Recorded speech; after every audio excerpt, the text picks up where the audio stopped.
अहमद वसीम टी20 cricket में एक साल के दौरान 1000 रन्स और 50 विकेटें लेने वाले चौथे खिलाड़ी बन गए।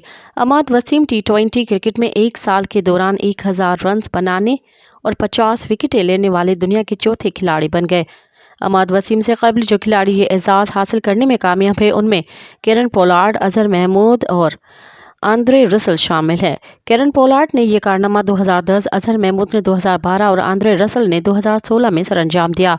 35 साल खिलाड़ी ने बिग बैश लीग में मेलबर्न स्टार्स की जानिब से अपना पहला मैच खेला, जिस दौरान उन्होंने 10 गेंदों पर 14 रन्स बनाए और टीम की जीत में किरदार अदा किया। मज़ीद ख़बरन ऐं तफ़सीलात लाइ विज़िट कयो असांजी वेबसाइट www.awamiNewsHD.com ऐं ॾिसंदा रहो अवामी न्यूज़ HD।